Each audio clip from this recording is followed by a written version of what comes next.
ആലപ്പുഴയിൽ പരാജയത്തിലും തലയുയർത്തി ശോഭാ സുരേന്ദ്രൻ. എൻഡിഎയുടെ വോട്ട് ശതമാനം ഉയർത്തിയ ശോഭ ഹരിപ്പാടും കായംകുളത്തും രണ്ടാമതെത്തി റെക്കോർഡ് വോട്ടും സ്വന്തമാക്കി.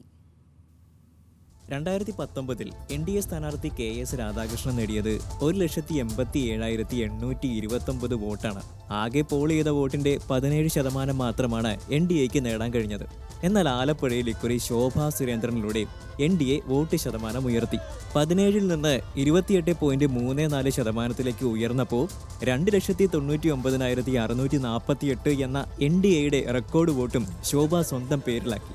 കഴിഞ്ഞ വർഷങ്ങളിലെ കണക്കുകൾ നോക്കുമ്പോൾ വോട്ട് ശതമാനം ഉയർത്തിയത് ശോഭാ സുരേന്ദ്രൻ മാത്രം. ആറ്റിങ്ങലിനേക്കാൾ ജയസാധ്യത കുറവുള്ള ആലപ്പുഴയിലെത്തിയ ശോഭ മികച്ച തെരഞ്ഞെടുപ്പ് പ്രചരണത്തിലൂടെയാണ് ഇത്രയും അധികം വോട്ടുകൾ നേടിയത്. LDF കോട്ടയായിട്ടുള്ള പത്തിയൂര്, ചെട്ടിക്കുളങ്ങര പഞ്ചായത്തുകളിൽ ലീഡ് നേടിയ ശോഭ ഹരിപ്പാടും കായംകുളത്തും ആരിഫിനെ മൂന്നാമതാക്കി. LDFന്റെ പാളയത്തിൽ നിന്നുവരെ ശോഭ വോട്ടുകൾ നേടിയെന്നാണ് കണക്കുകൾ സൂചിപ്പിക്കുന്നത്. സ്ത്രീ വോട്ടുകൾ കൂടി ശോഭയ്ക്ക് അനുകൂലമായി വന്നതും നിർണായകമായ ഒരു കാര്യമായി.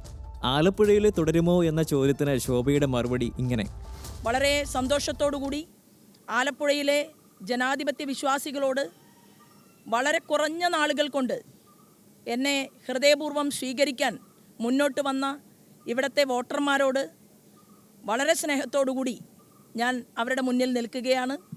കഴിഞ്ഞ തവണ ഭാരതീയ ജനതാ പാർട്ടിക്കുണ്ടായിരുന്ന 17% വരുന്ന വോട്ട് വിഹിതത്തെ ഏതാണ്ട് 28% ഉയർത്തി അവരുടെ സ്നേഹവും അവരുടെ വിശ്വാസവും ഒരു സാധാരണക്കാരിയായിട്ടുള്ള എന്നിൽ ഏൽപ്പിച്ചു എന്നുള്ളത് തീർച്ചയായിട്ടും കേരള രാഷ്ട്രീയത്തിൽ ഇനിയും പ്രവർത്തനങ്ങളുടെ മികവുമായിട്ട് മുന്നോട്ട് പോകും എന്നാണ് അതിനെക്കുറിച്ച് എനിക്ക് പറയാനുള്ളത്. ശോഭാ സുരേന്ദ്രൻ നേടിയ വോട്ടുകൾ UDF, LDF പാളയങ്ങളിൽ ഇതിനോടകം ചർച്ചയായിട്ടുണ്ട്. ആലപ്പുഴ കേന്ദ്രീകരിച്ച് പ്രവർത്തിക്കാനാണ് ശോഭയ്ക്ക് പാർട്ടി നിർദ്ദേശം. ന്യൂസ് മലയാളം 24/7 ആലപ്പുഴ.